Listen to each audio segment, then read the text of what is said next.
नमस्कार दोस्तों, मेरा नाम है प्रकाश सिंह और मैं आप सभी का स्वागत करता हूं हमारे चैनल शिक्षित भारत में। दोस्तों, आज की क्लास में हम जानने वाले हैं एलपीजी के बारे में, लिबरलाइजेशन, प्राइवेटाइजेशन और ग्लोबलाइजेशन के बारे में। इससे पहले वाली क्लास में हमने जाना था इकोनॉमिक रिफॉर्म क्यों हुआ था, हमारे पास क्यों 10 से 15 दिन का ही पैसा बचा था। यह हमारा फाउंडेशन बैच है, यहाँ पे आपको हम बेसिक से सिखाते हैं हर चीज, आपको बेसिक से हर चीज बताते हैं। यहाँ पे आपका जियोग्राफी का और इकोनॉमिक्स का दो चीज का फाउंडेशन बैच चल रहा है, बिल्कुल फ्री में। आपको हर एक चीज यहाँ पे फ्री में सिखाया जाता है, आपसे 1 रुपया चार्ज नहीं किया जाता और पूरा बेसिक से सिखाया जाता है, ठीक है। तो आप हमें थोड़ा सा सपोर्ट करें, अगर आपको ये क्लास अच्छा लगे तो like and share and subscribe करें, ठीक है। और तो आज इकोनॉमिक रिफॉर्म जो है उसका पार्ट 2 है। आज हम पार्ट 2 देखेंगे कि पार्ट 2 में क्या क्या चीजें आ रही हैं, और हम पार्ट 2 में ये देखेंगे कि मतलब क्या लिबरलाइजेशन क्या होता है। हम लोग क्या देखेंगे, एलपीजी के बारे में जानेंगे, ठीक है। लिबरलाइजेशन मतलब हिंदी में अगर बोले तो उदारीकरण, ठीक है। क्या? उदारीकरण, ठीक है। उसके बाद अगर प्राइवेटाइजेशन के बारे में बोले तो आपका निजीकरण, ठीक है। निजीकरण क्या होता है। और ग्लोबलाइजेशन के बारे में बोले तो वैश्वीकरण क्या होता है, ठीक है। इसके बारे में हम लोग आज पढ़ने वाले हैं। 3 चीजों के बारे में हम आज यहाँ पे पढ़ने वाले हैं, तो क्लास में बने रहिएगा। अगर आपको यहाँ पे बेसिक से सारी चीजों को सीखना है तो आपको क्या करना पड़ेगा, क्लास में बने रहना पड़ेगा और सारी चीजों को यहाँ पे अगर देख के समझना पड़ेगा, ठीक है। तो क्लास में बने रहिए शुरू से अंत तक। मैं अपने कैमरा को ऑफ कर रहा हूँ यहाँ पे, ताकि आपको जो भी मैं लिखूं वो बहुत अच्छे से समझ में आ सके। इसकी वजह से यहाँ पे मैं अपना कैमरा ऑफ कर रहा हूँ, लेकिन आपको समझना बहुत अच्छे से है। मैं आपको पूरा बेसिक से समझा रहा हूँ। अगर आपने ये क्लास करी तो आपका कभी भी इकोनॉमिक रिफॉर्म्स को लेके कभी भी कोई भी डाउट नहीं रह जाएगा, ठीक है। तो जो भी मैं बोल रहा हूँ उस बात को आप उस बात पे अमल करें और कंसंट्रेशन बिल्कुल हाई रखें अपने क्लास में, ठीक है। तो चलिए फिर शुरू करते हैं। मैं अपना वीडियो ऑफ कर देता हूँ, ठीक है। चलिए फिर शुरू करते हैं और देखते हैं एलपीजी क्या होता है, ठीक है। एलपीजी के बारे में जानते हैं हम लोग, ठीक है। देखिए, मैंने आपको यहाँ पे क्या बोला था, पूरा बेसिक से मैं आपको यहाँ पे बताऊंगा, ठीक है। तो एलपीजी के बारे में जानते हैं। देखिए क्या होता है कि 1985 में क्या होता है कि गवर्नमेंट रहती है। किसकी गवर्नमेंट रहती है? 1985 में किसकी गवर्नमेंट? देखो, मैं आपको पहले समझा दूंगा, उसके बाद यहाँ पे पूरा मैंने पीडीएफ में तैयार कर रखा है। आपको अगर चाहिए होगा पीडीएफ तो आपको क्या कर आप फटाफट से क्या करना, हमारे व्हाट्सएप चैनल को ज्वाइन कर लेना, वहां पे आपको पीडीएफ अवेलेबल करा दिया जाएगा, ठीक है। ठीक है, तो चलिए फिर शुरू करते हैं। यहाँ पे मैंने करवा दिया है, लेकिन मैं आपको, मेरा मेन मकसद क्या है, आपको अच्छे से सिखाना, समझाना। पहले समझ जाओगे आप तो आप अपने आप से ही सब कुछ लिख सकते हो, ठीक है। तो मेरा मेन मकसद यहाँ पे ये है कि आपको अच्छे से मैं बता पाऊं अपनी चीजें, ठीक है। तो देखो क्या होता है कि 1985 में जो गवर्नमेंट रहती है, ठीक है, उस समय किसकी गवर्नमेंट रहती है? राजीव गांधी की, ठीक है। किसकी? राजीव गांधी की। अब क्या होता है कि एलपीजी, ये चाहते तो ये एलपीजी कर सकते थे, लेकिन ये क्या किए, ये बोले कि अब क्या है, जब हमारा नेक्स्ट टाइम होगा ना, मतलब जब हम 1989 में जीत के आएंगे तब हम एलपीजी को यहाँ पे लागू करेंगे, ठीक है। लेकिन 1989 में होता क्या है, 1989 में इनकी गवर्नमेंट बनती नहीं है, ठीक है। बनती किसकी है? वीपी सिंह की सरकार बनती है। वीपी सिंह कौन था? विश्वनाथ प्रताप सिंह, इनकी सरकार बनती है। इनकी सरकार जब बनती है तो इनका जो हम टर्म याद कर सकते हैं, जैसे कि क्या 2 दिसंबर को ये बनते हैं 1989 में और 10 नवंबर 1990 तक रहते हैं, ठीक है। फिर उसके बाद क्या होता है, इनकी भी सरकार नहीं आगे मतलब चल पाती। गठबंधन की कोलिएशन गवर्नमेंट रहती है, गठबंधन की सरकार रहती है, तो ये टूट जाती है, ठीक है। फिर उसके बाद एक और सरकार बनती है, किनकी? चंद्रशेखर सिंह की, ठीक है। चंद्रशेखर सिंह की सरकार बनती है। चंद्रशेखर सिंह उस समय प्राइम मिनिस्टर ऑफ इंडिया बनते हैं। अब ये क्या करते हैं, ये नेगोशिएशन तो करना चाहते हैं आईएमएफ के साथ, लेकिन आईएमएफ क्या बोलता है कि आपको बहुत सारा क्या करना पड़ेगा, हमसे मतलब रिफॉर्म करवाना पड़ेगा, अपनी कंट्री में आपको रिफॉर्म करना पड़ेगा। अगर मैं आपको यहाँ पे लोन दूंगा तो यहाँ पे आपको क्या करना पड़ेगा, रिफॉर्म करना पड़ेगा। और जब भी कोलिएशन की गवर्नमेंट होती है, जब गठबंधन की सरकार होती है, तो आप समझ सकते हो ना कि एक आदमी क्या होता है, एक आदमी के ऊपर सब कुछ नहीं होता है, ठीक है। आपको क्या करना पड़ता है, सबका देखना पड़ता है कि जो साथ में कोलिएशन वाली गवर्नमेंट है वो हमारे साथ देगी कि नहीं देगी, मतलब बहुत सारी चीजों को यहाँ पे देखना पड़ता है, ठीक है। तो चंद्रशेखर सिंह जी जो रहते हैं ये भी अपना क्या करते हैं, ये भी नेगोशिएशन नहीं कर पाते हैं, जिसकी वजह से हम लोग के पास सिर्फ और सिर्फ 10 से 15 दिन का पैसा बचा रहता है, ठीक है। फिर उसके बाद जो नेक्स्ट गवर्नमेंट आती है, किसकी आती है, कांग्रेस की गवर्नमेंट आती है। किसकी आती है, कांग्रेस की फुल गवर्नमेंट आती है। और इसमें जो प्राइम मिनिस्टर बनते हैं, 9th prime minister of India जो बनते हैं, वो कौन बनते हैं, पीवी नरसिम्हा राव। कौन, पीवी नरसिम्हा राव, ठीक है। पीवी नरसिम्हा राव क्या बनते हैं, आपके 9th prime minister of India बनते हैं। अब ये क्या करते हैं, उस समय फाइनेंस मिनिस्टर कौन बनता है, फिर फाइनेंस मिनिस्टर बनते हैं आपके डॉक्टर मनमोहन सिंह। इनकी अभी डेथ भी हो चुकी है। ये बहुत बड़े इकोनॉमिस्ट भी रहते हैं, ठीक है। ये डॉक्टर मनमोहन सिंह क्या बनते हैं, फाइनेंस मिनिस्टर बनते हैं, ठीक है। मनमोहन सिंह, ठीक है, ये क्या बनते हैं, फाइनेंस मिनिस्टर बनते हैं। तो नरसिम्हा राव क्या बोलते हैं मनमोहन सिंह से कि जो भी वो लोग बोलते हैं रिफॉर्म करने के लिए, आप देख लो, आप बहुत अच्छे इकोनॉमिस्ट भी हो, आप फटाफट से वो करो, रिफॉर्म करवाओ और पैसा लेके आओ, क्योंकि हमारे पास सिर्फ और सिर्फ 10 से 15 दिन का ही पैसा बचा है। क्योंकि आपको मैंने इससे पहले वाली क्लास में बताया था कि क्यों 10 से 15 दिन का पैसा बचा था, क्या क्या दिक्कतें हुई थी। अगर आपने वो वाली क्लास नहीं देखी है ना, तो ये वाली क्लास आपको समझ में नहीं आएगी। तो पहले आपको, अगर ये क्लास देखने से पहले आपको क्या करना है, वो वाली क्लास को देख लेना है। जो इससे पहले वाली क्लास थी उसका मैं डिस्क्रिप्शन बॉक्स में लिंक लगवा दूंगा, ठीक है। तो ऐसे करके क्या होता है कि सरकार बनती है और लेकिन कोई भी एक्शन नहीं लिया जाता है। फिर उसके बाद मनमोहन सिंह आते हैं। मनमोहन सिंह जाते हैं आईएमएफ से बात करते हैं और सब कुछ सॉर्ट आउट करते हैं। आईएमएफ क्या बोलती है, आईएमएफ बोलती है सिंपल सा, आईएमएफ क्या बोलती है कि आपको क्या करना पड़ेगा, यहाँ पे रिफॉर्म करना पड़ेगा, ठीक है। तो पहले हम देख लेते हैं कि क्या होता है, देखो क्या क्या चैलेंजेस आते हैं उसके बारे में हम लोग यहाँ पे देख लेते हैं, ठीक है। देखो क्या होता है यहाँ पे, यहाँ पे क्या होता है, जैसे 1991 में चैलेंजेस क्या होते हैं, हम लोग क्या लिखेंगे 1991 चैलेंजेस, ठीक है। चैलेंजेस क्या होता है, पहले आप देखो ध्यान से पढ़ना मेरी बात को, मैं जो भी बोल रहा हूँ बहुत मतलब समझना, ठीक है। समझने के बाद ही आपको सारी चीजें समझ में आएंगी और आपके एग्जाम में जब क्वेश्चन आएगा तो आप आसानी से कर रहे होगे उस क्वेश्चन को, ठीक है।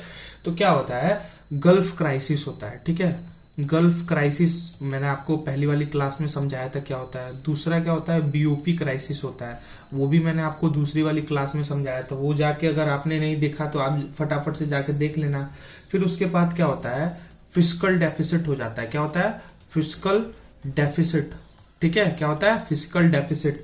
उस समय क्या होता है, 8.4% ऑफ जीडीपी हो जाता है। 8.4% ऑफ जीडीपी बहुत ज्यादा होता है। फिजिकल डेफिसिट मतलब क्या होता है, राजकोषीय घाटा, ठीक है। राजकोषीय घाटा बहुत ज्यादा हो जाता है, ठीक है, मतलब ठीक है ना। उसके बाद चौथा क्या हो जाता है, चौथा inflation comes into double digit, मतलब क्या हो गया है, इन्फ्लेशन डबल डिजिट में आ जाता है। इन्फ्लेशन मतलब महंगाई, inflation comes into double digit, ठीक है।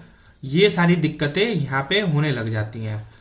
उसके बाद क्या होता है, उसके बाद आपका हम लोग मतलब इतना भी हम लोग के पास नहीं होता है कि जो हमारा प्रिंसिपल अमाउंट है ना, जो भी हमने लोन ले रखा है बाकी देशों से, प्रिंसिपल अमाउंट का हम लोग इंटरेस्ट भी नहीं भर सकते थे, इतना हम लोग के पास कम पैसा था, मतलब बहुत ज्यादा दिक्कत हो गई थी, ठीक है। तो उसके बाद क्या होता है, वर्ल्ड बैंक और आईएमएफ मिलके क्या करती है, हम लोग को कितना $7 बिलियन का क्या करती है, बिलियन डॉलर का हम लोग को लोन देती है। क्या करती है, डॉलर का बिलियन डॉलर का लोन देती है, ठीक है। क्या करती है, लोन देती है और बोलती है कि आपको रिफॉर्म करना पड़ेगा एलपीजी, ठीक है। तभी जाके एलपीजी होता है, लिबरलाइजेशन, प्राइवेटाइजेशन और ग्लोबलाइजेशन होता है, ठीक है। अब एलपीजी क्या है इसके बारे में हम लोग जान लेते हैं। एलपीजी में क्या होता है, देखो एलपीजी में होता ये है कि आपका यहाँ पे होता देखो कुछ इस प्रकार है कि मैं आपको लिबरलाइजेशन का पहले मतलब समझा देता हूं, ठीक है।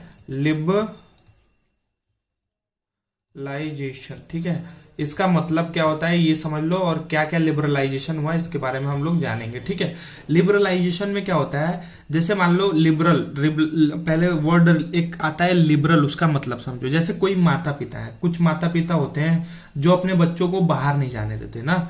कुछ माता पिता क्या होते हैं, मेरी बातों को बहुत ध्यान से सुनना, अगर आपको लिबरलाइजेशन समझना है, प्राइवेटाइजेशन समझना है, तो मेरी बातों को बहुत ध्यान से समझना पड़ेगा आपको। क्या होता है, कुछ माता पिता जो होते हैं वो अपने बच्चों को बाहर नहीं भेजना चाहते हैं, मतलब बहुत स्ट्रिक्ट रूल एंड रेगुलेशन रहता है। ठीक है, लेकिन लिबरल माता पिता क्या होते हैं, कुछ माता पिता क्या होते हैं, वो क्या करते हैं, वो अपने बच्चों को कहीं भी बोलते हैं कि अपने बच्चों को तुम बाहर जाओ, लेकिन क्या करना, बता के जाओ। ठीक है, कहीं पे भी जाओ बता के जाओ, कुछ भी करो बता के करो। ठीक है, तो लिबरल का मतलब होता है छूट देना। ठीक है, छूट देना। ठीक है, सिंपल सा मतलब अगर हम देखें तो लिबरल का मतलब क्या होता है, छूट देना होता है। तो आईएमएफ ने क्या बोला, इंडिया से, आईएमएफ ने इंडिया से क्या बोला कि आपको क्या करना पड़ेगा, थोड़ा सा लिबरल होना पड़ेगा। ठीक है, आपके जो रूल्स एंड रेगुलेशंस है ना, रूल्स एंड रेगुलेशन आपके बहुत ज्यादा स्ट्रिक्ट हैं। ठीक है, आपको इसको थोड़ा लिबरल करना पड़ेगा, मतलब इसको थोड़ा सा छूट देना पड़ेगा, मतलब रिलैक्सेशन दो अपने रूल्स एंड रेगुलेशन को।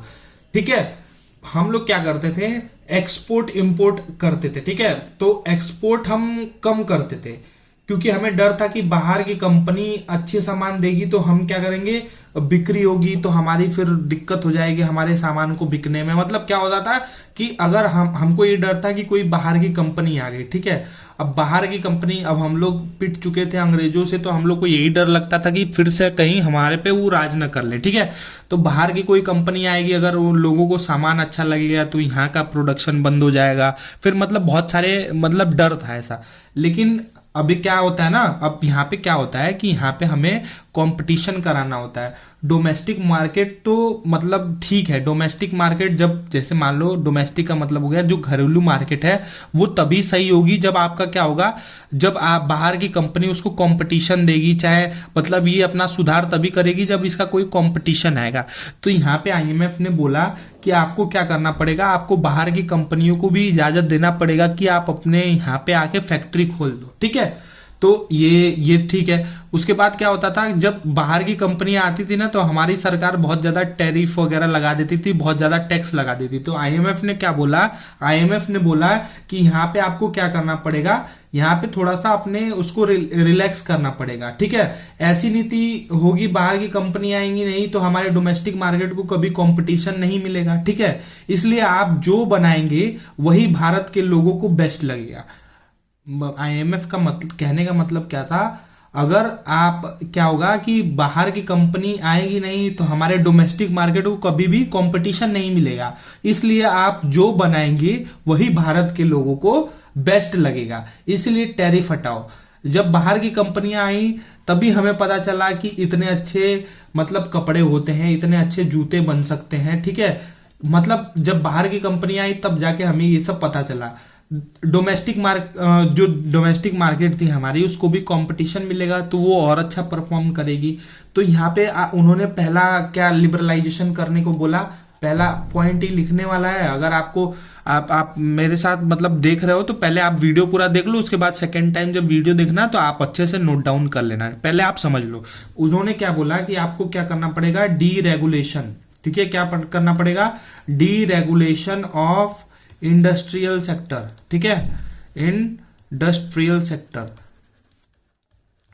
डीरेगुलेशन ऑफ इंडस्ट्रियल सेक्टर मतलब क्या है, पहले भारत में कोई भी इंडस्ट्री को खुलना होता था ना तो लाइसेंस लेना पड़ता था, क्या करना पड़ता था, लाइसेंस लेना पड़ता था। फिर उसके बाद क्या, उसको फिर प्राइवेट प्लेयर जितने भी हैं वो अलाउ ही नहीं थे यहाँ पे, सिंपल सी बात ये है। ठीक है, लाइसेंस लेना पड़ता था। तो अपने मतलब उन्होंने ये बोला कि अपने जो लाइसेंसिंग की प्रक्रिया है ना, जो अपनी लाइसेंसिंग की प्रक्रिया जो तुमने इतनी हार्ड कर रखी है, इसको क्या करो, थोड़ा सा आप इसमें सुधार लाओ। ठीक है, इसको थोड़ा सा लिबरल करो, क्या करो, सुधार लाओ और लिबरल करो। ठीक है, उसके बाद क्या होता, प्राइवेट प्लेयर तो आपके यहाँ अलाउ ही नहीं है। आईएमएफ ने बोला कि प्राइवेट प्लेयर आपके यहाँ तो अलाउ ही नहीं है। क्या है, प्राइवेट प्लेयर तो अलाउ ही नहीं है। तो इसको क्या करो, इसको भी लिबरल करो, ये सारे रूल्स एंड रेगुलेशन को यहाँ पे हटाओ। ठीक है, और क्या करना है, और आपको क्या करना है, small product was produce only in small scale industry, ये भी था दिक्कत, ठीक है। उन्होंने ये भी बोला, ठीक है, क्या था, small scale was produce only in small scale industry, ठीक है। तो ये सारी दिक्कतें थी यहाँ पे, ठीक है। उसके बाद क्या हुआ कि इनको यहाँ पे बोला गया, उसके बाद उन्होंने यहाँ पे क्या किया, ये बोला कि यहाँ पे जो प्राइस फिक्सेशन है ना, इसको भी आपको हटाना पड़ेगा। चौथा क्या बोला उन्होंने, यहाँ पे जो भी आपका प्राइस फिक्सेशन है ना, इसको भी आपको हटाना पड़ेगा यहाँ से, ठीक है। सरकार ने बोल दिया कि मतलब इसमें अगर इससे महंगा प्रोडक्ट नहीं बिकना चाहिए, मतलब सरकार ने क्या हुआ, एक बोल देती है, जैसे कि उस समय होता ये था कि कोई भी सरकार कोई भी प्रोडक्ट बनता था ना, तो सरकार बोल देती थी इससे महंगा, मान लो 10 रुपए का सामान है तो इससे महंगा आपको नहीं बेचना है, ठीक है। तो उन्होंने यहाँ पे क्या बोला कि ये सब आपको हटाना पड़ेगा, ठीक है। वो मतलब क्वालिटी के ऊपर डिपेंड करता है हर चीज, ठीक है। तो यहाँ पे लिबरल होना पड़ेगा आपको थोड़ा सा। तो अब सरकार ने क्या किया, आईएमएफ ने तो इतने सारी चीजें बोल दी, लेकिन सरकार ने क्या किया, सरकार ने कहा कि लाइसेंसिंग खत्म कर देंगे हम, आप इंडस्ट्री बना रहे हो बनाओ, लेकिन कुछ कैटेगरी है जिसमें हम लाइसेंसिंग कंपलसरी रहेगा। मतलब जैसे कौन सी इंडस्ट्री में सरकार ने बोला, जैसे अल्कोहल की इंडस्ट्री हो गई, ठीक है। उसके बाद जैसे सिगरेट की इंडस्ट्री हो गई, इसमें लाइसेंसिंग कंपलसरी रहेगा। फिर उसके बाद हैजार्डस केमिकल की हो गई, ठीक है, हैजार्डस केमिकल की इंडस्ट्रीज हो गई, तो इसमें क्या होगा, आपका लाइसेंसिंग पूरा कंपलसरी रहेगा, और बाकी सब चीज के लिए उतना लाइसेंसिंग वगैरह नहीं करना पड़ेगा, और कोई भी यहाँ पे प्रोडक्ट फिक्सेशन नहीं रहेगा। आपको जो करना है वो आप यहाँ पे करो आराम से, ठीक है। फिर उसके बाद जो दूसरा लिबरलाइजेशन हुआ, उसके बारे में हम लोग यहाँ पे बात कर लेते हैं। जो दूसरा लिबरलाइजेशन हुआ, ठीक है, सॉरी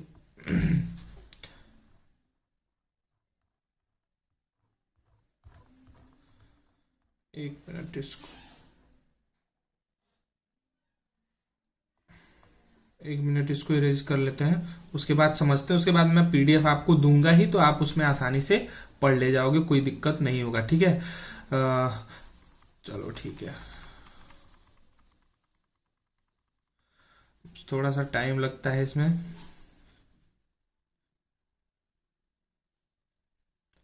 ठीक है। तो क्या बोला उन्होंने क्या बोला कि आपको यहाँ पे कोई भी प्राइस फिक्सेशन नहीं करना है। तो सरकार ने भी मतलब एग्री कर लिया उनकी बातों पे कि ठीक है भैया, हम कोई भी प्राइस फिक्सेशन नहीं करेंगे, लेकिन कुछ चीजें जो है मैंने आपको बताई कि जैसे हैजार्डस केमिकल हो गया, अल्कोहल हो गया, उसके लिए लाइसेंसिंग प्रॉपर लगेगी, ठीक है। उसके बाद क्या होता है कि यहाँ पे लाइसेंसिंग को कंपलसरी से हटा दिया जाता है। और उसके बाद दूसरा जो लिबरलाइजेशन होता है ना, वो दूसरा चीज क्या होता है लिबरलाइजेशन, एक मिनट रुक जाओ, मैं बताता हूं आपको।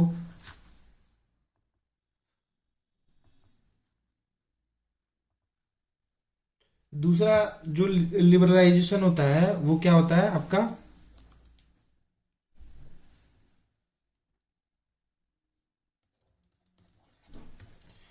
क्या होता है, फाइनेंशियल सेक्टर में आपको रिफॉर्म करना पड़ेगा। किसमें, फाइनेंशियल सेक्टर में आपको रिफॉर्म करना पड़ेगा, ठीक है। सेक्टर में रिफॉर्म करना पड़ेगा, ठीक है। अब इसमें क्या रिफॉर्म करना पड़ेगा ये भी जान लेते हैं।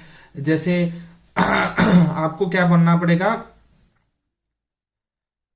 देखिए जैसे कि कॉमर्शियल बैंक हो गया, ठीक है, कॉमर्शियल बैंक हो गया, ठीक है।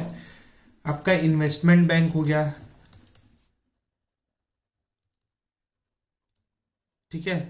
यही कॉमर्शियल बैंक हो गया, आपका इन्वेस्टमेंट बैंक हो गया, ठीक है। जैसे कि आरबीआई है, ठीक है, ठीक है, क्या है, जैसे कि आरबीआई है, ठीक है। फाइनेंशियल सेक्टर में तो यही सारी चीजें आएंगी ना। और क्या आएगा फाइनेंशियल सेक्टर में, स्टॉक एक्सचेंज आएगा, क्या आएगा, स्टॉक एक्सचेंज आएगा, ठीक है। तो आईएमएफ ने बोला आपकी जो बैंकिंग प्रणाली है ना, वहां आपको आरबीआई, आपका आरबीआई जो है वो रेगुलेटर है, रेगुलेटर के तौर पे मतलब उसको रखा गया है। आरबीआई के मर्जी के बिना बैंक अपने ब्रांच को भी नहीं बढ़ा सकता है, ठीक है। क्या हुआ, आईएमएफ ने क्या बोला कि जो बैंकिंग प्रणाली है उसमें आपने आरबीआई को रेगुलेटर के तौर पे रख रखा है। आरबीआई की इजाजत के बिना ना बैंक कोई भी अपना ब्रांच भी नहीं बढ़ा सकता है, ठीक है। आरबीआई की मर्जी के बिना किसी सेक्टर को लोन नहीं दे सकते हैं। आरबीआई को रेगुलेटर नहीं फैसिलिटेटर बनाओ। क्या है? आरबीआई को रेगुलेटर नहीं फैसिलिटेटर बनाओ, फैसिलिटेटर बनाओ, ठीक है। आरबीआई को रेगुलेटर नहीं फैसिलिटेटर बनाओ।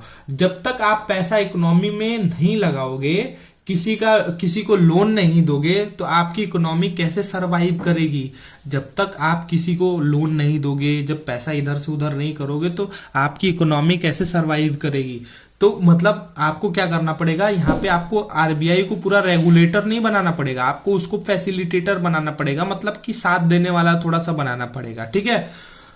तो यहाँ पे क्या होगा, देखो जैसे मान लो बैंक है, ठीक है, बैंक लोन है, ठीक है, बैंक लोन है। उसके बाद क्या है, बैंक लोन दोगे आप तो आपका क्या होगा, इन्वेस्टमेंट बढ़ेगा, ठीक है। क्या होगा? इन्वेस्टमेंट बढ़ेगा, ठीक है। और उसके बाद इन्वेस्टमेंट बढ़ेगा तभी तो एम्प्लॉयमेंट बढ़ेगा ना, तभी तो एम्प्लॉयमेंट बढ़ेगा। अगर आप बैंक लोन ही नहीं दोगे तो आदमी इन्वेस्ट कहाँ करेगा, और इन्वेस्ट नहीं करेगा तो रोजगार कहाँ से उत्पत्ति होगी रोजगार की, ठीक है। तो ये सारी चीजें थी, तो इसीलिए उन्होंने क्या बोला कि आरबीआई को आपको क्या करना है, रेगुलेटर नहीं बनाना है, आपको फैसिलिटेटर बनाना है। और उन्होंने ये बोला कि आप ये बताओ कि आप फॉरेन बैंक को क्यों नहीं आने देते अपने यहाँ पे, मतलब फॉरेन बैंक आएगी तभी तो कंपटीशन मिलेगा ना। जैसे आईएमएफ ने क्या बोला इंडियन गवर्नमेंट को कि आप, आईएमएफ ने ये बोला कि आप प्राइवेट बैंक को क्यों नहीं आने देते, अगर आप प्राइवेट बैंक को आने दोगे तभी तो कंपटीशन मिलेगा, आपके जो भी डोमेस्टिक बैंक हैं वो और सुधार करेंगे कि कैसे कैसे करके हमको सही चीजें करनी है। अगर कोई बैंक नहीं आना चाहती तो उसको भी फॉरेन, देखो जैसे क्या है, कोई बैंक अगर नहीं आना चाहती तो उसका जो फॉरेन का आदमी है वो भी इन्वेस्टमेंट कर सकता है, ठीक है, 74% तक। तो ऐसे कुछ रूल लेके आओ आप थोड़ा सा अपने रूल को क्या करो, यहाँ पे लिबरल करो, ठीक है। तो आरबीआई का क्या काम होगा, जैसे उन्होंने आईएमएफ ने बोला कि जो आरबीआई का काम क्या होगा वो आप देखो, मैं आपको बता देता हूँ। आरबीआई का काम होगा सेफ गार्ड, क्या है, safe guard the interest of account holder, safe guard the interest of account holder, ठीक है। और दूसरा क्या हो जाएगा भैया इनका काम, इनका दूसरा काम हो जाएगा आपका safe guard the interest of nation, safe guard the interest of nation, ठीक है। तो ये इनका दो काम हो जाएगा, और बाकी उनको ज्यादा इसमें कूदना नहीं है, ठीक है। तो ये सारी चीजें यहाँ पे करी उन्होंने। और उन्होंने और क्या किया, आईएमएफ ने बोला कि आपको यहाँ पे 74% investment of foreigners in our bank, मतलब 74% तक कोई भी फॉरेनर यहाँ पे इन्वेस्ट कर सकता है आपके बैंकों में, ठीक है। तो ये सारी चीजें हुई थी वहां पे, जब लिबरलाइजेशन हो रहा था तो ये सारी चीजें वहां पे हुई थी। तो इतना पॉइंट आपको अच्छे से समझ में आ गया ना।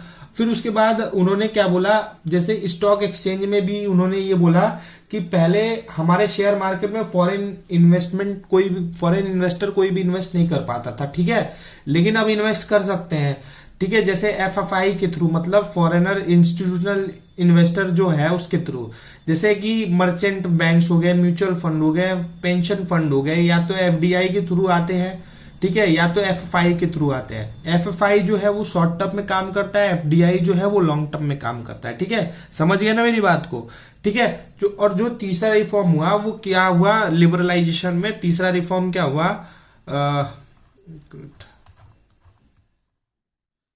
तीसरा रिफॉर्म क्या हुआ, चलिए पढ़ते हैं तीसरे रिफॉर्म के बारे में। तीसरा जो रिफॉर्म हुआ वो टैक्स रिफॉर्म हुआ, ठीक है। क्या रिफॉर्म हुआ, टैक्स रिफॉर्म हुआ, ठीक है।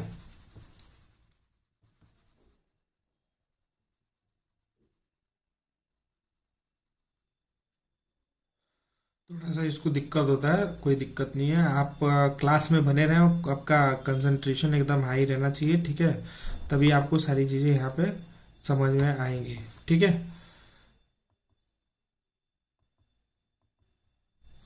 हम लोग को क्या करना है, तीसरा जो लिबरलाइजेशन क्या हुआ, तीसरा जो हुआ वो क्या हुआ आपका, टैक्स रिफॉर्म हुआ, ठीक है।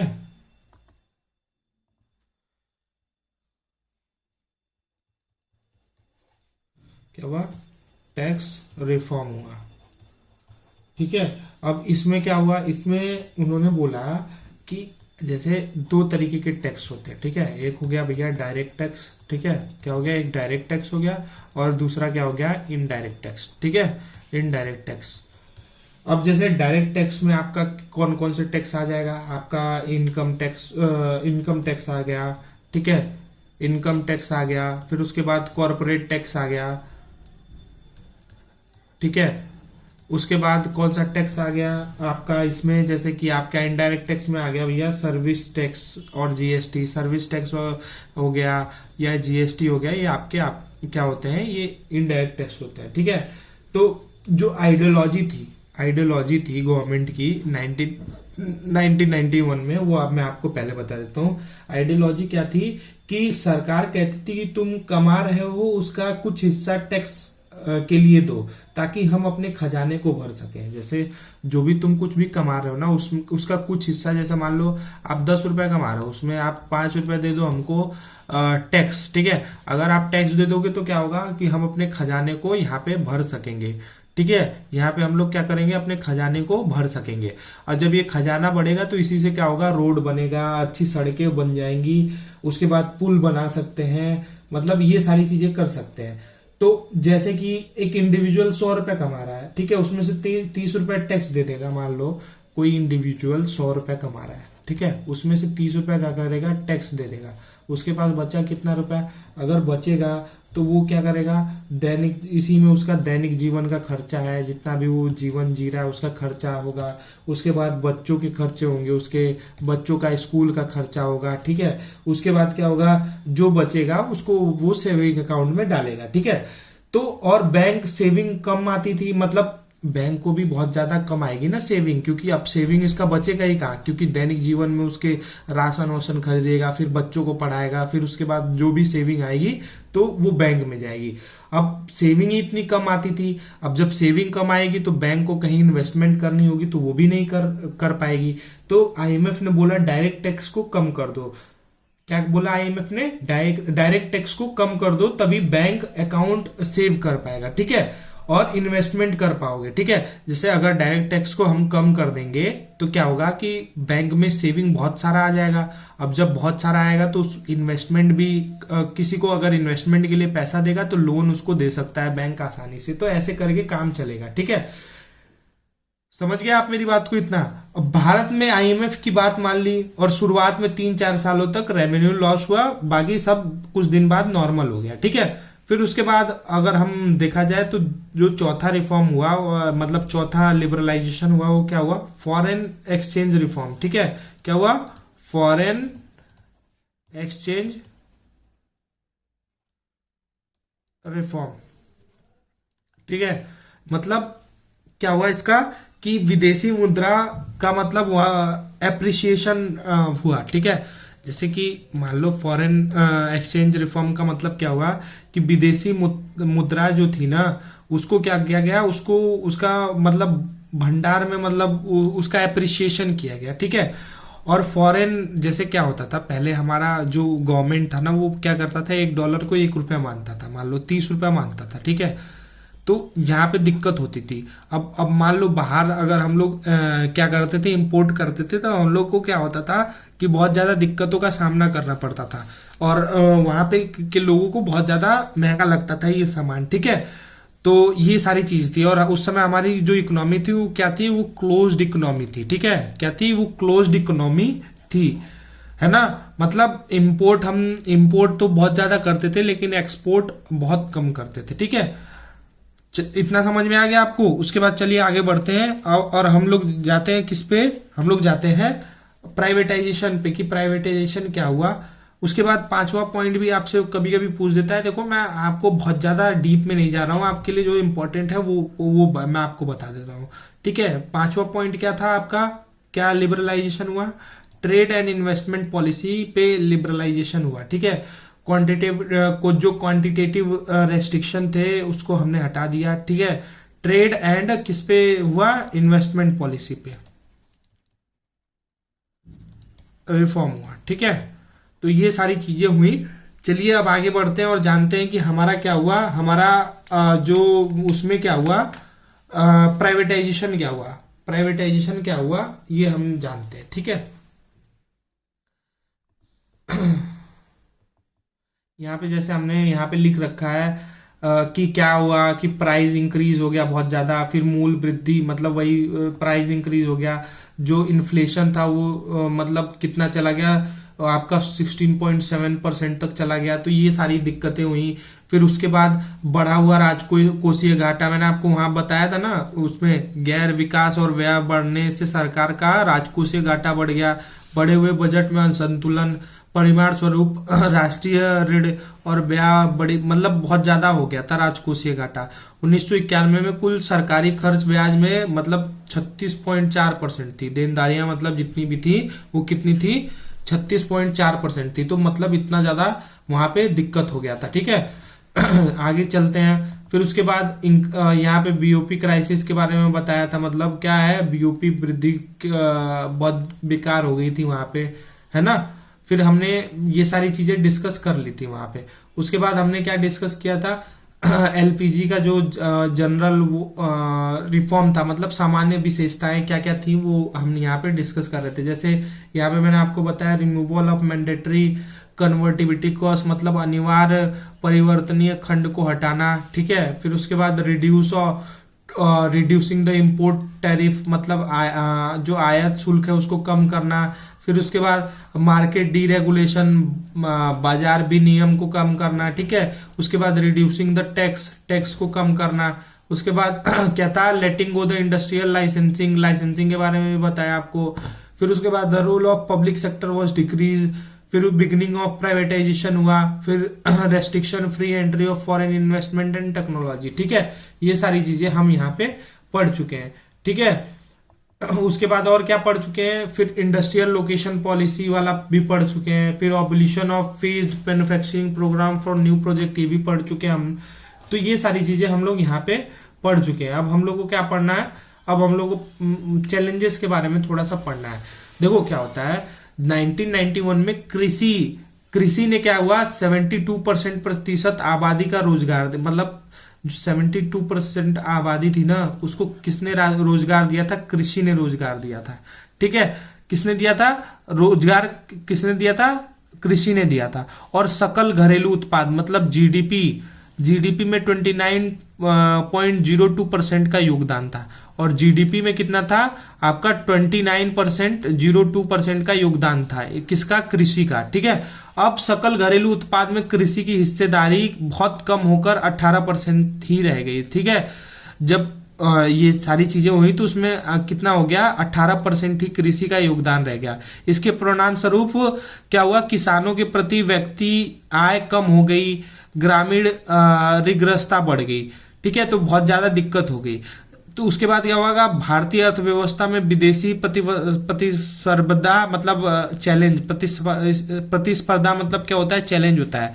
तो यहाँ पे बहुत ज्यादा मतलब चैलेंजेस वगैरह आने लग गए थे। ठीक है, तो जैसा कि मैंने आपको यहाँ पे समझा दिया था। ठीक है, चलिए आगे चलते हैं। तो ये सारे चैलेंजेस आने लगे थे। और उसके बाद क्या हुआ था, अगर हम बात करें थोड़ा सा ग्लोबलाइजेशन के बारे में, ठीक है, थोड़ा सा हम लोग ग्लोबलाइजेशन के बारे में बात करें। इसके बारे में, ग्लोबलाइजेशन के बारे में अगर हम लोग थोड़ा सा बात करें तो इसमें क्या हुआ था, अगर हम इकोनॉमी ऑफ इंडिया को इंटीग्रेट कर दे वर्ल्ड इकोनॉमी के साथ तो हमको ग्लोबलाइजेशन बोलते हैं। मतलब क्या होता है, अगर हम कोई भी इकोनॉमी ऑफ इंडिया है, ठीक है, इकोनॉमी ऑफ इंडिया है, ठीक है, इसको हम लोग क्या कर रहे हैं, इंटीग्रेट कर दें, मतलब मिला दें किससे, वर्ल्ड इकोनॉमी से। ठीक है, वर्ल्ड इकोनॉमी से इंटीग्रेट कर दें तो ये क्या हो जाएगा, ये ग्लोबलाइजेशन हो जाएगा। ठीक है, ये क्या हो जाएगा, ग्लोबलाइजेशन हो जाएगा। इसी को हम लोग ग्लोबलाइजेशन बोलते हैं। ग्लोबलाइजेशन में कभी ऐसा नहीं करेंगे जिससे कंट्री का ट्रेड डिस्टॉर्ट हो, मतलब कोई भी हम लोग ऐसी चीजें नहीं करेंगे जिससे मतलब बहुत सारी दिक्कतें हो, मतलब जो दुनिया में भी कुछ भी दिक्कत पैदा हो। ठीक है, क्योंकि अगर दिक्कत पैदा होगी ना, जैसे मान लो अभी यूक्रेन और रसिया का युद्ध चल रहा है, तो इसमें मतलब पूरे जितनी भी कंट्रीज हैं उनको भी बहुत ज्यादा दिक्कत फेस करनी पड़ रही है, जैसा कि आप जान रहे होगे। क्योंकि मतलब क्या होता है कि दिक्कत हो जाती है ना, क्या एक दूसरे का उन लोग का भी इकोनॉमी क्या ग्लोबलाइजेशन में है, ठीक है, तो दिक्कत हो जाती है। वहां से जो भी आता था हम लोग का तेल वगैरह, मतलब बहुत ज्यादा दिक्कत हो गई थी, है ना। तो ये सारी चीजें थी। भारत के छोटे छोटे गांव में बनने वाला प्रोडक्ट भी, अब फायदा जैसे क्या था, अगर हम फायदे की बात करें तो फायदा का ये था कि भारत जो गांव में छोटे छोटे प्रोडक्ट भी बनते थे ना, अब वो ग्लोबलाइजेशन के थ्रू अब वो मार्केट में जाने लगे, मतलब यूएसए के मार्केट में जाने लगे, मतलब हर जगह वहां पे पहुंचने लगे। उसके बाद एफडीआई आई, क्या आई, एफडीआई आई, एफएफआई आई, फॉरेन डायरेक्ट इंस्टीट्यूशन हो गया, इसको फॉरेन इन्वेस्टमेंट इंस्टीट्यूशन हो गया। सर्विस सेक्टर पूरा बूम पे चला गया, मतलब क्या हुआ, सर्विस सेक्टर पूरा बूम करने लगा ना, है ना। तो यही सारी चीजें थी, ठीक है। उसके बाद क्या हुआ, एलपीजी आई। अब हम लोग नेक्स्ट क्लास में जानेंगे ना कि एलपीजी जो है उसके बेनिफिट्स क्या हुए, उसके लॉस क्या हुए, उसके बारे में हम लोग जानेंगे, ठीक है। तो मिलते हैं फिर आपसे नेक्स्ट क्लास में। आशा करता हूं कि आपको ये वाली क्लास अच्छी लगी होगी और आपको बहुत सारी चीजें समझ में आई होंगी। अगर आपको सारी चीजें समझ में आई तो आप अपने क्या करना है, आपको हमारे चैनल को लाइक शेयर एंड सब्सक्राइब करना है और हमारे साथ जुड़ना है। आपको यहाँ पे पूरा बेसिक से पढ़ाया जा रहा है। अगर आपको कुछ चीजें समझ में नहीं आती हैं तो आप कमेंट बॉक्स में कमेंट कर सकते हो और पूछ सकते हो हमसे जो भी चीजें आपको यहाँ पे समझ में नहीं आ रही हैं, ठीक है। तो चलिए फिर मिलते हैं नेक्स्ट क्लास में। और बाकी हमारी आरआरबी ग्रुप डी की फ्री सीरीज चल रही है, उसको भी आप ज्वाइन करें।